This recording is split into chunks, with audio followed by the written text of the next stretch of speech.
Hello.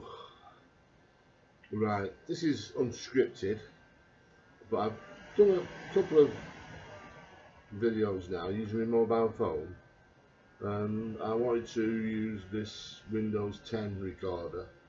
I tried one yesterday and was successful, but then for some reason I had it in my mind I did it through Movie Maker. So when I come to look at it earlier on today, I instinctively went to Movie Maker and saw that it was a download. So I've got something to investigate there to see what Movie Maker is, to whether it's a free download or whether I need to pay for it. But if this is good enough, I'll continue using this. Uh, I appear to be coming across not too bad. My beard needed trimming, so I've done that, and hopefully I'll look a little bit better. My hair needs ready for a haircut, so we'll try and improve our appearances and put on a shirt and tie. But we're quite relaxed at the moment, and I've had a good day today. Um, I've reconnected with my Open University. I'm doing an economics course and hope to be putting on educational training for economics. And what I'll do is I'll go through the economics training material and look at each page of the training material and look at defining the metadata for each page. Then I'll put the metadata onto an HTML page. So that if people want to read a compressed version of the Open University learning, they can simply go through metadata and then from that create their own mind map. And once they've done that, they'll be in a position then to do online research using YouTube to pull up videos on the metadata, create a YouTube channel, and they'll be able to play videos to themselves and do themselves some online training regarding the information that's required for the Open University. I did this when I first did a Open University assessment course. I decided to do an opens course for management. And rather than look at the course material that was sent to me, the first exercise I did was to answer the first question. And I did some free writing. It should have been about 1,000 words. It probably ended up about 10,000 words. And I submitted it to ask for an assessment of my learning level. And it came back very well. It came back that I'd done totally the wrong thing, but it's not what they wanted. They wanted me to look at just the learning material and restrict myself to the learning material, and that the work that I completed was a good piece of work at somebody dealing at master's level. So I thought, well, that's great news. If I'm capable of learning at master's level, I should be able to do a level 1 course.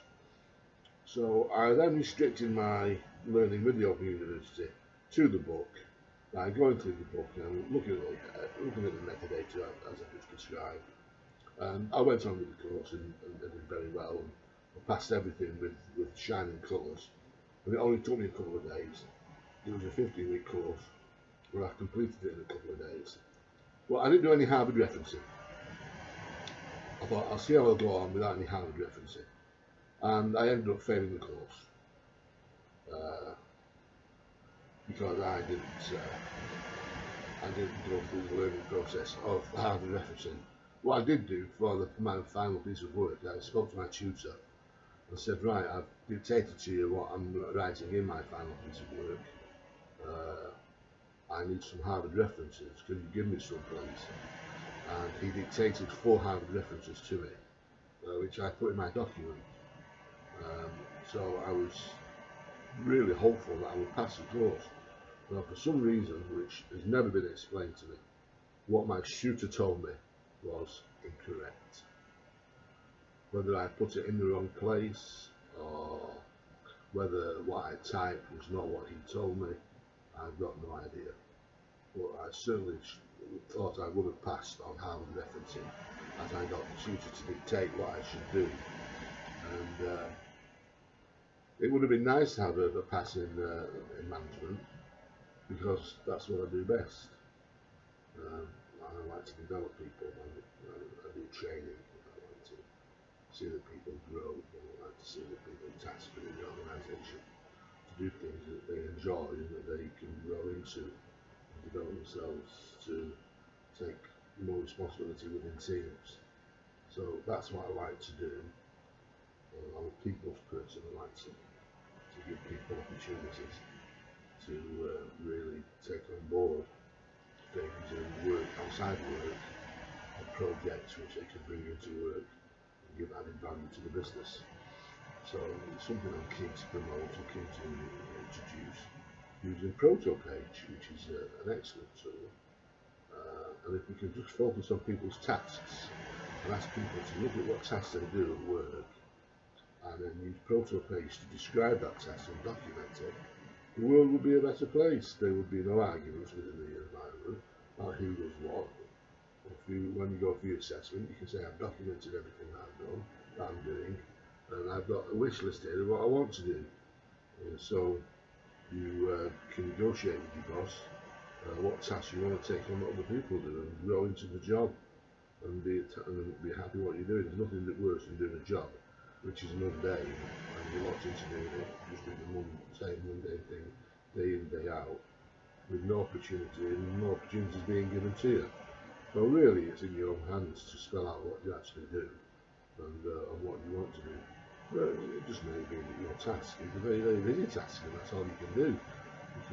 You're locked into doing that one thing all day, every day, without any personal development. So it's something I've done.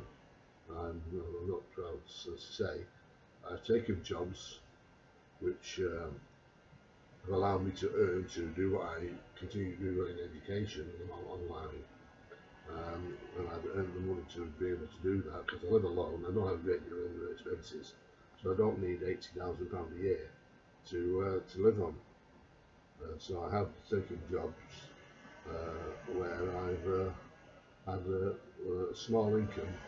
In fact, I'm working now for Time Bank in the voluntary sector, and I go around data centres and help people with their IT. So I'd say I need nothing to live on now. I'm 64 years of age, and I need a little job. I'm looking around for a little job, but realistically, 64 years of age, with a massive amount of experience, I'll be struggling to get a little job. So, probably true to say I'm retired, but I'm too young to say that, and I still hope that somebody will give me employment somewhere. So, where we are today? Open University. Yeah, I had to reset my password. So I've gone into the Open University. I achieved that today. Gone into the learning zone. Can't find out what I'm learning. Can't find out. I'm doing Keynesian economics in the 2008 recession, and I've gone into the learning zone.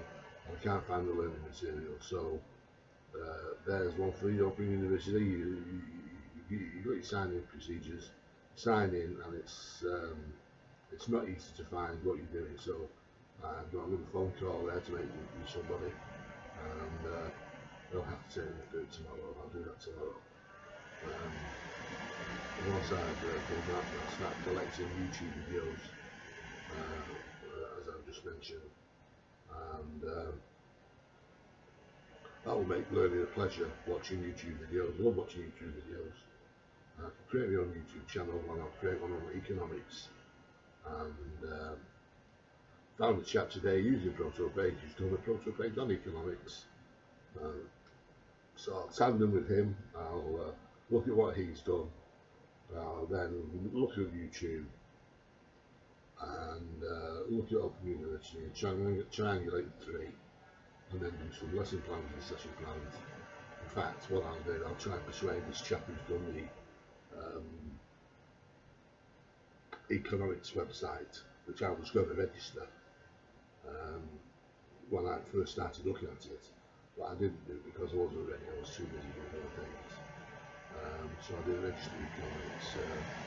I should have attempted. I should have grabbed it at the time, and then I wouldn't have wasted probably 6 months now doing other things, and I noticed someone who'd been doing economic and proto-page 6 months ago. I would have taken a different direction, and I would have focused on that.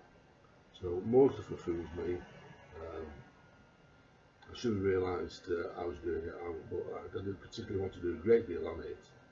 I wasn't planning to do a full website. I was planning to do that within my Learn IT website. So I was only going to do a little bit on economics, and it looks now like I'm going to have to do more, and it deserves a website of its own name, certainly to tandem with this Indian gentleman who's been doing some work. So I sent him an email. I'm waiting for a response for that.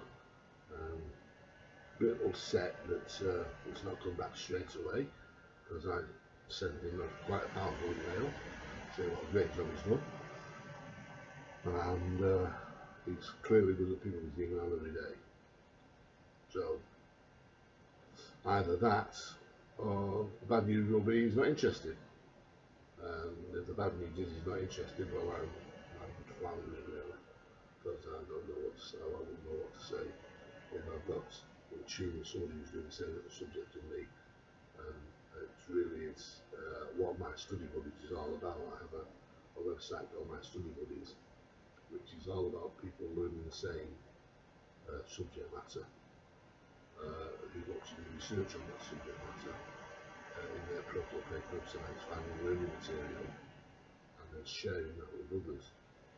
So basically people doing learning and going through documents and finding out the metadata, creating subsheets on metadata in which they can write their articles and papers, and sharing that with other people doing other parts of the same course, and picking up their pre-study material and really compressing the reading, really trying to cut down some of the reading to focusing on metadata. Effective reading and effective writing is what it's all about. I'll be doing a YouTube video on effective reading pretty soon, so it's coming to the top of the priority list. It needs to be done now. To get through anything, you need to be able to read. It's just a case of data processing reading, and pushing down the fashion you guys from. Well, I'm sure this is all taught to you at university. I've never been there, so I wouldn't know. I'm a stupid man, never went to university. I was told by my father not to go to university. I was told I was clever enough to get a job. And that's what I did. I got a job as a manager trainee, and I was trained as a manager. And I had a successful career, and I outpaced the graduates, and I brought a graduates working for them. So my dad was right. I was clever enough, I was bright enough. And I did get fast tracked, and I was pushed through the business. And I had management trainees and graduates placed on me. So I had a great career, thanks to my dad. Gave me the right advice, told me to get at it rather than go through university, waste 5 years of my life socialising, which I did. Came through very well and progressed magnificently in the business until I was forced out of the business in the year 2000. And really the platforms I've been working on all died, and I'd not moved across into the development side of Microsoft. I picked up the languages, but I had not moved into a development team. More for me, but when you're busy and you've got big projects, like I had the Y2K project at the time, you're happy being involved and immersed in what you do, with the knowledge that when you come out of it, you think there's something there for you. But in my case, it was not the case. We had a policy of employing people out of graduates out of the university with all the knowledge skills, doing the projects, working on them until the project's completed and releasing them. And basically cutting out the cost of development by employing graduates. And I was an expense. I was of the thorn inside the IT directors trying to have special skills, and we would have liked to see me go a lot earlier, but unfortunately I'm highly qualified and highly specialised in what I was doing, and it suited me to stay there. But I've had a great time working since the year 2000 on all the modern stuff and looking and researching the modern stuff. Because that's what I did in the 1970s and 1980s, when mainframe systems were growing up and there was no 4GLs and there was no TP systems. It was all on card punch, and we had to learn our way through the system, put in systems and learn how to use terminals and storage and become effective and team working and everything that you see today. But it was all done years ago on mainframes, and we did very well. But the 1980 came, and Steve Jobs did his stuff in about 1984 with his Apple Mac, and the world changed.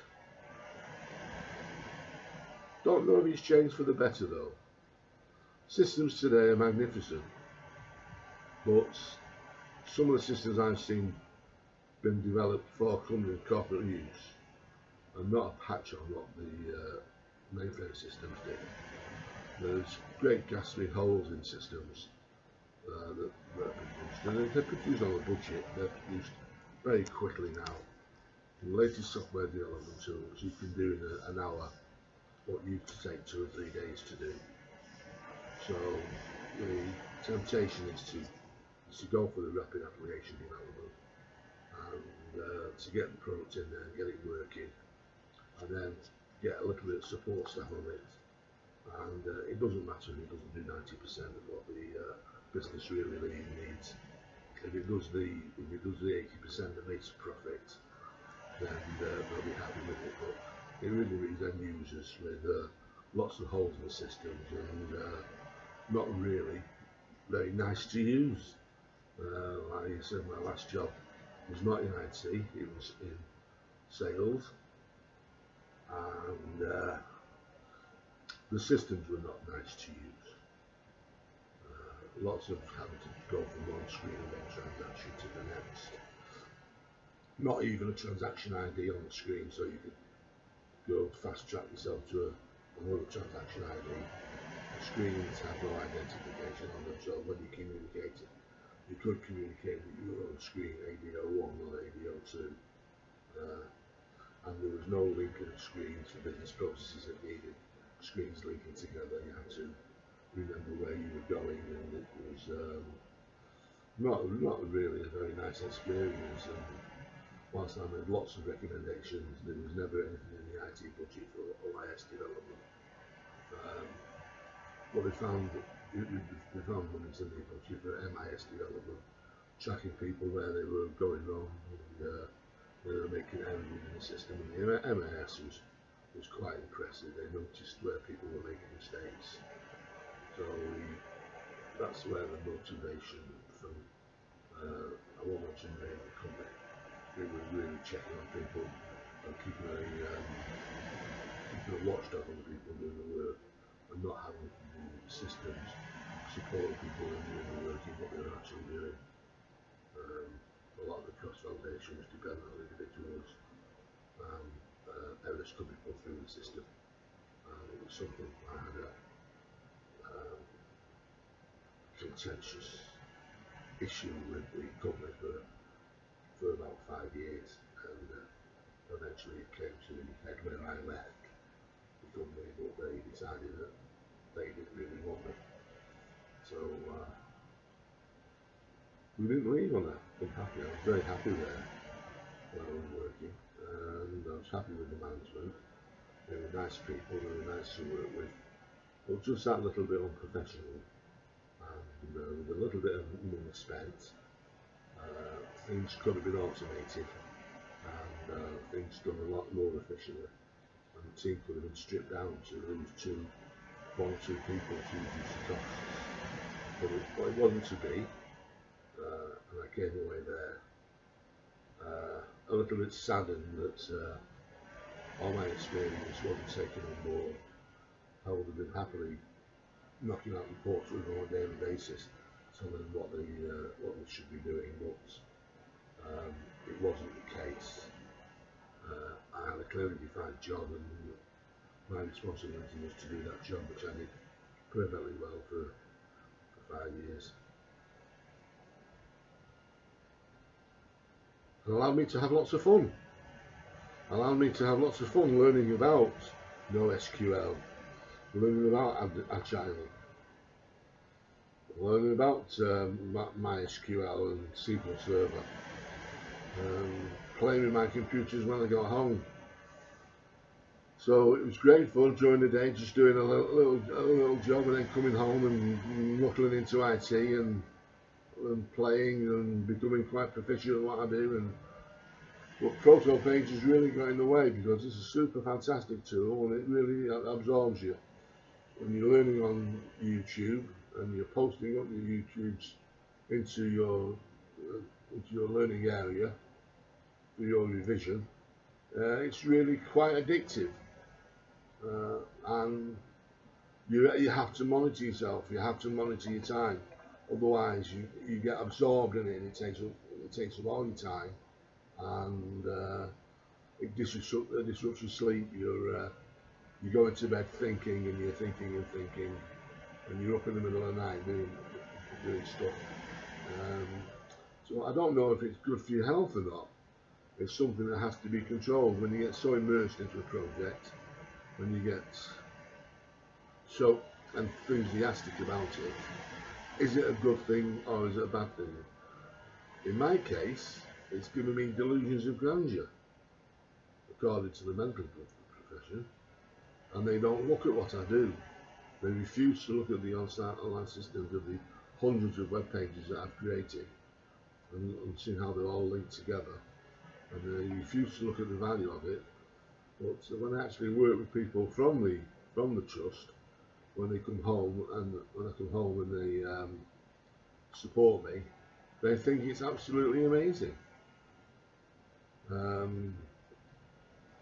But they've tagged me as being bipolar because I'm enthusiastic, which I'm certainly not. I'm certainly not bipolar. Just a busy man. Just busy. As you can see now, I'm flitting all over the place, telling you everything that I've done today, with no real structure to what I'm talking about, and it doesn't really matter. I've got 6 or 7 things going on at the same time, and I flit from one to the other, and at the end of the day, you felt a sense of achievement. You worked hard. Now it's 5:30, and it's unusual for me to be working all day. Well, I have been since 9 o'clock in the morning. I tend to do my work at night, you see. During the day I tend to rest, and I tend to go to bed and start work about 12 o'clock at night and work through to 3 o'clock. But I've had to do things today where I needed to get out and contact people, and I've had to do things where I've needed to phone people up, like the Open University. So I've been at it since 9 o'clock this morning, so I'm going to be switching off soon. Because top of the priority is Open University, getting into my learning zone. So I'll be leaving that till tomorrow morning now, and I'll be contacting them to find out where I am with that. And then I can move forward there. And hopefully I will have got a response back from India to talk about economics and form a partnership for the team, and we can get an action plan together about what we're going to do.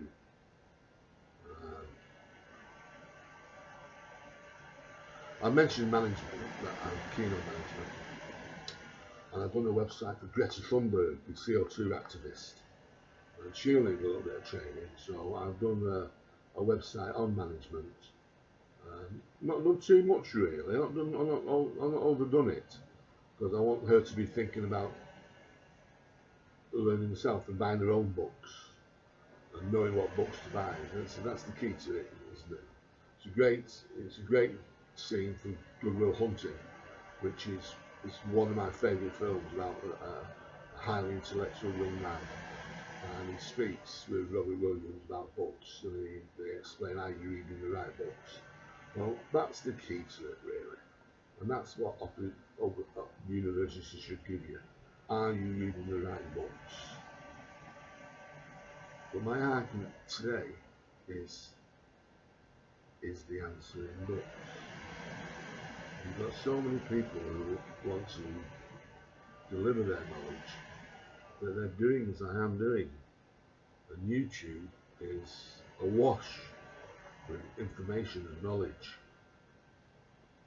but that you'll get much faster than reading a book. I picked up one course on macroeconomics, a fantastic video, give you everything you need to know in 10 minutes, giving you the formulas and the information you need,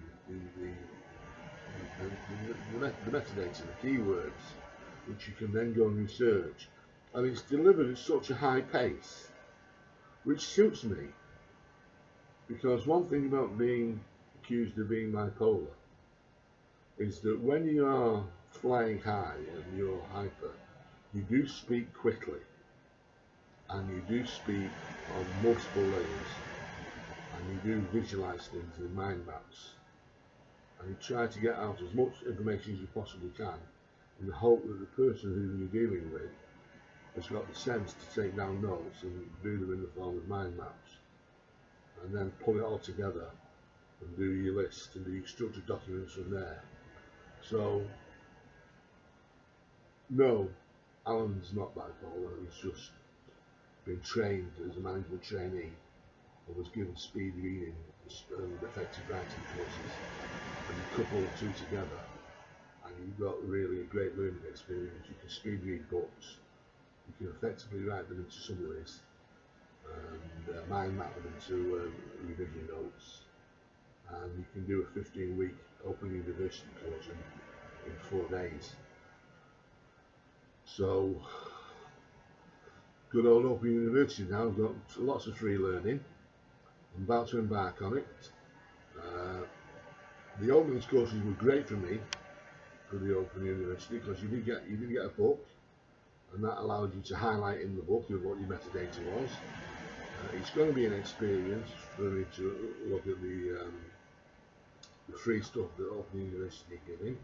It might not lend itself to rapid learning. It might not lend itself to the data processing and learning, in looking at your data and looking at producing your mind maps. It may be arduous to go through the documents that Open University provided and highlighting things. So it's just a case of what they're doing, where they're doing downloads of documents, PDFs, which you can then highlight, and so I don't know what they're giving me, but I do know where I want to go with it. I do want to create metadata for each Open University section, paragraph, sentence,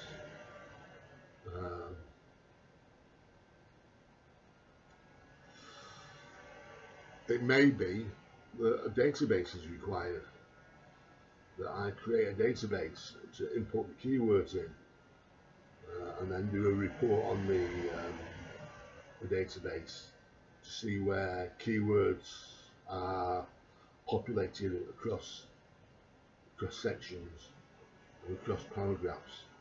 It might be a relational database on keywords, which would be a nice exercise.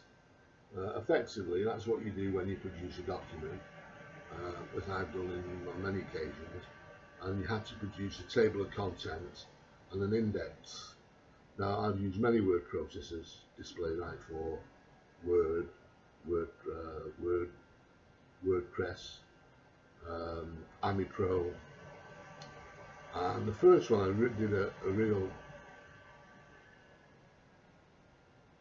document of any size was using AmiPro, and I spoke to my manager there and I said, how do I use this thing? You're going to give me some training on it, or just get on and do it. And his advice was, just get on and do it, blast it all in and then stylise it. which I did. So I wrote a report. It took me 4 days to write the report, and I stylised it, and it took me days. And I said to him, "Look, Nigel, this was a big report. For one, it was too big for AmiPro because it was insufficient memory, and it was difficult to handle. And for two, stylisation with AmiPro, what you do is you set out your documents first with style sheets. So when you're writing, it writes and does the auto styling for you. So you've given me the wrong advice.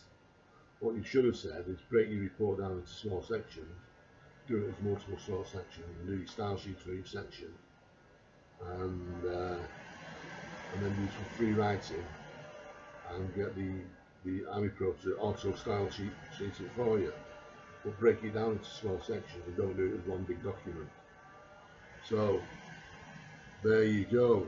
Remember, with using word processing to do big documents, word processing doesn't like big documents. Break them down into various sections and do them in various sections. My advice is learn HTML and write them in HTML. So I wasn't going to talk about all that. I've been on now 31 minutes.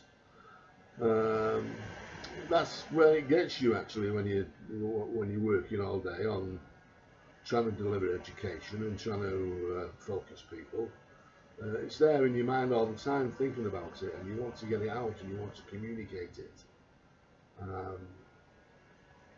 It's not very good here, as you can see.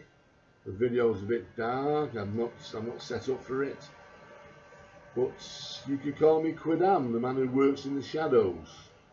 And that's what I've been doing for the last 14 years.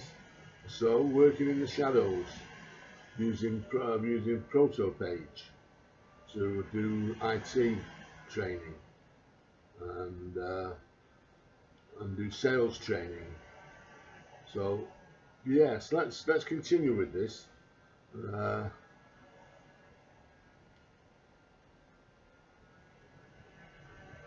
Yes, this is my right side, by the way.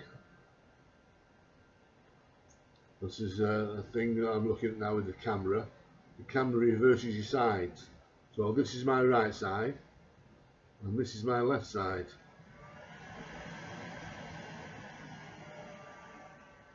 And the light source is there. Central light in the centre of the room. So I might invest in some camera works. I'll go to a camera shop, see how much lighting material costs me, and I'll get a couple of standard light stands, and get my hand in my pocket and try to do this professionally. Down the right side here, look at the back, just down here. Where are we? Here, it's hardest here. There's a thing called Eco Globe. My mate Michael Hunt, high in education, was a headmaster, then moved up into higher education. I think it's Ofsted, monitoring education. Has had thousands of those produced. They're retailing at about £35 a time. So I'm trying to help him sell them by doing websites. Hence my involvement with Greta Thunberg. So that's an Eco Globe project sat there. The only problem is Michael's done a great job, done a fantastic job, done a website, a lovely website, but it's missing content, and I can't press forward until he's done his content, and he doesn't seem too fussed about it at the moment. I'm very disappointed. If you could press it forward and get his content up there, then I would promote it, but I'm not promoting it with great big holes in it. So I've got a website called EWTrad, Eco Warrior Trading, which is promoting Eco Globe.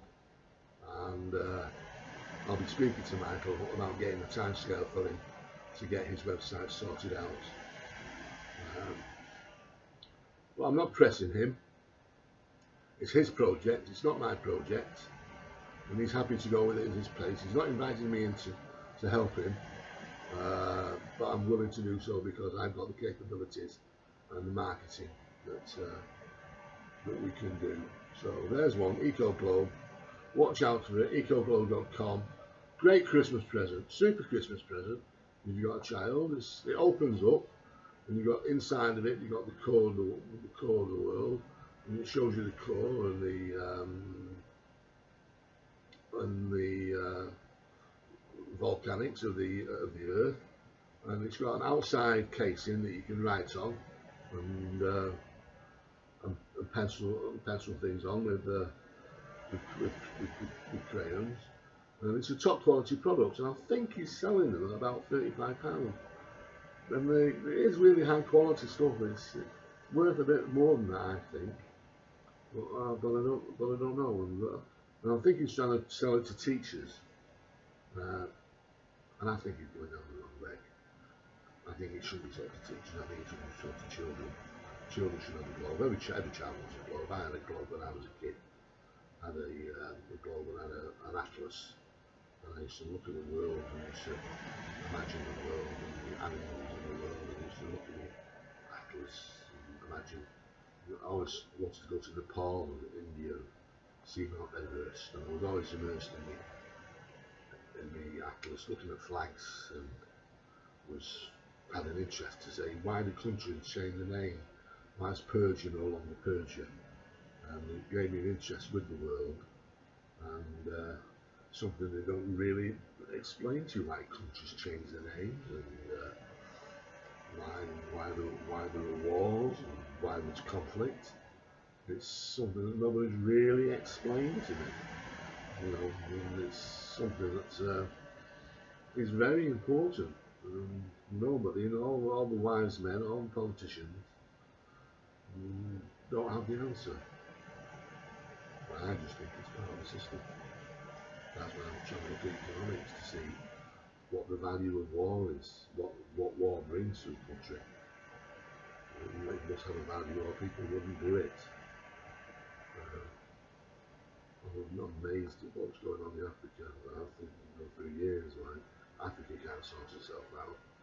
So I'm showing an interest in economics, and hopefully what Russia has done will open my mind, and when coupled with the Open University, that will focus my mind, and then I can look at the YouTubes and try and put them into some sort of learning plan, and create a learning plan for somebody who wants to follow me as my study buddy, and we'll get together with my study buddies, and I hope that once I've done a number of YouTubes this year, will look at lesson plans and session plans with me. Just bend down, I've got a book here. Oops, today's it. Excuse me.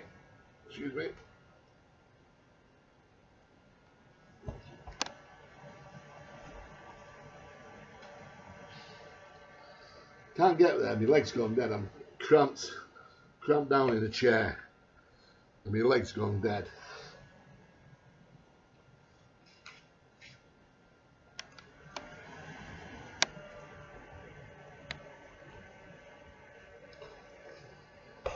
Right, managed to reach her. Here she is. There's the Bible, you can read that. Teaching, Training and Learning, a Practical Guide, 5th edition by Ian Rees, Stephen Walker. Right, that's what I did as a pre-learning for my petals. I managed to get hold of what the learning material was, and I did the petals. And I did a petals course at my local college. And I went on that, having done the delivery of learning course, captured the information off the internet, or off some college somewhere. I got the course material off the internet. I went through and did all the course before enrolling in it. I enrolled on the course, and one of the first things the tutor said that she didn't like IT. So I thought, oh well, I'm onto a loser here, because the only reason why I went on the course is I wanted to get the definitive database which a teacher uses for lesson plans and session plans, room management. Very important, you've got the right room, the right learning material, the right things in the room to be able to do your presentation. So that's what I wanted to do. So I went through the delivery of learning course and I did the exercises. Well, I did the exercises before she actually set them, and I was doing beta testing for Microsoft at the time. So I was on a beta version of Office. So I thought I'll send them to her. I'll send it from beta Office, because she won't be able to read them, and I'll send them to her before she actually sets the exercise. So I thought this will be great fun, see how I go on with that. So I was 12 weeks into the course before she said anything, and it was only about a 15-week course. And she pulled me on one side and she said, "You're failing this course, Alan." I said, why is that, Jane? I said, "Because you haven't given me any of the material. Yeah, you haven't done any of the work." I said, "Jane, you had all the work. I do the work on the night before you actually set the example. I've got the course at home, and I do the course before you actually do the training, teaching yourself." I said, if you look at your Windows, you'll find with this file extension, I think it was .x file extension at the time, and you'll see I've got them. You're not seeing them. You plug them down, and they're bringing it into your system, and you're not seeing them. She said, "Why have you done that?" I said, "Well, you're a bit derogatory about IT, and I love IT. It's my pet subject. This is why I'm here to do this course."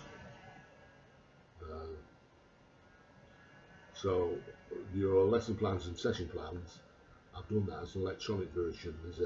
I've got a server at home servicing your course, and I've got a database for session plans and lesson plans which you can tap into.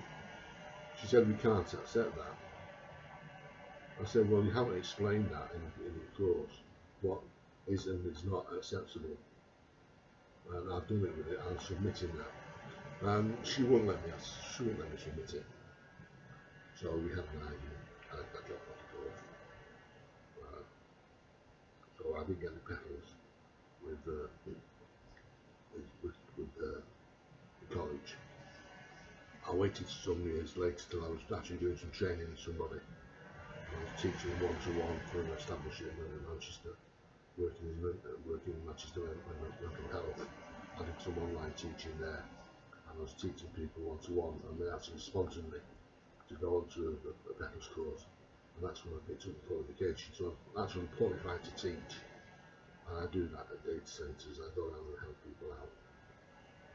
It's something that I do. I've got lots of IT experience. But if you don't use it, you lose it. And I found out that through the years I've lost more than I can remember. So it's difficult, really. But certainly I found out recently that my knowledge of Windows my basic knowledge of Windows has dropped off to a level now where I'm not an educated user. Finding out, and this has now been going 44 minutes, that this application is Camara, not Movie Maker. I'm going on here because I was doing photo booth on the Mac last night at 12 o'clock, and I got 21 minutes into a video and it stopped recording. So I was alarmed at the photo booth not working there. It's something I'm going to have to do a long video on photo booth. I'll do it on planning, I'll do it on production planning and progress control. I'll do that next on photo booth to see how long I can do a video on management and got full control. So we'll do that. So I've gone through this now, 45 minutes. It's been a long video. Sorry about my appearance. Should have a shirt and tie on really, no, but yeah, casual. Yeah, it's casual here with Al. Casual Al.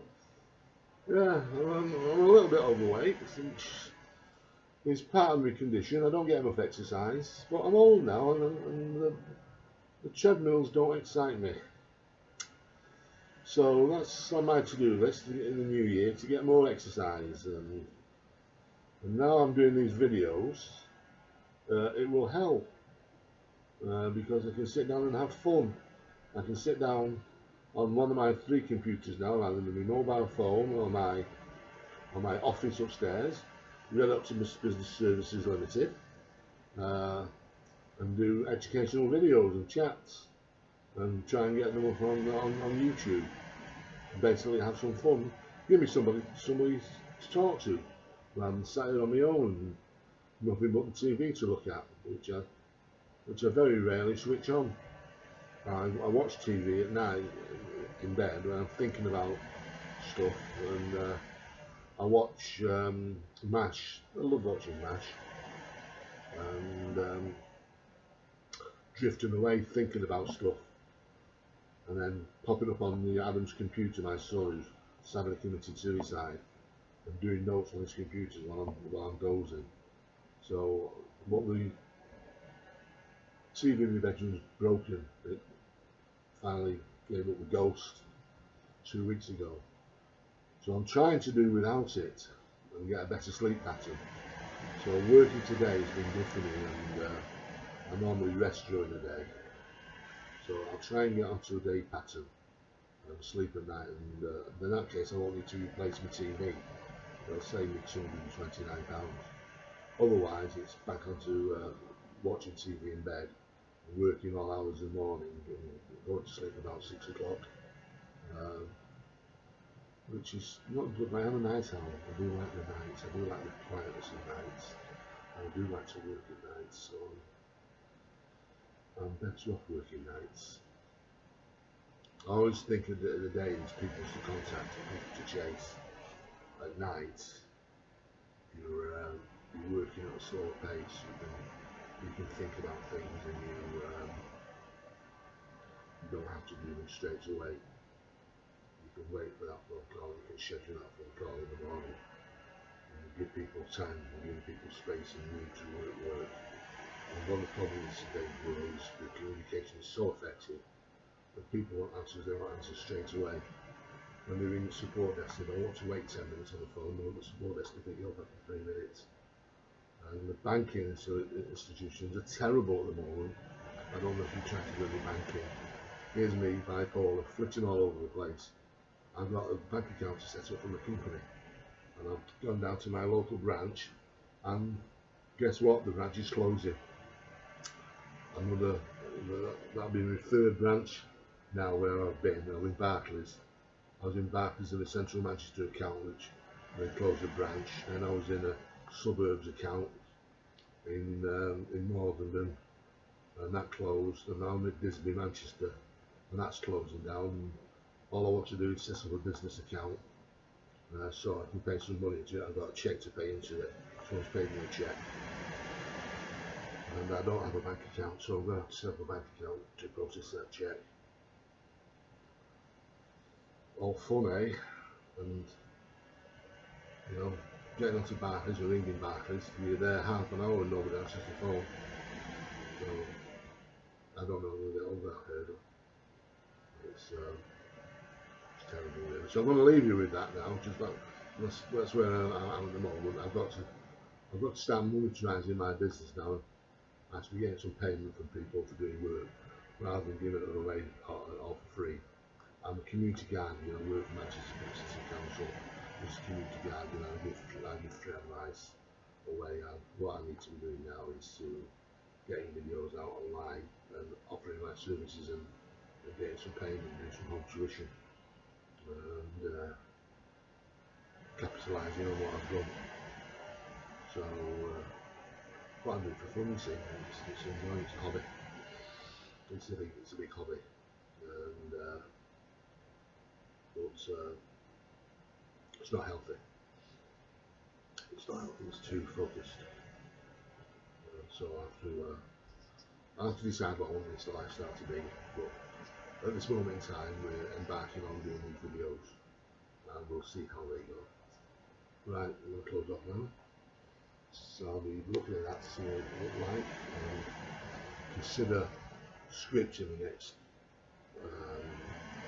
video, so it's not so fragmented and all over the place. Because we're talking a lot there, and we've been no great deal of focus, but the exercise with this video has been to test Camara on the laptop to see how long it stands up, and I'll have to decide the formats of my sessions. 50 minutes now is too long for people. I'll have to cut them down to 20 minutes or even 15 minutes. So I'll give that some thought. Certainly capable of talking for an hour. I've only scratched the tip of the iceberg there, what I want to tell you. So I'm going to have to sit down and decide what I want to tell you and do a season. Season will say 12 videos, and see where we go there.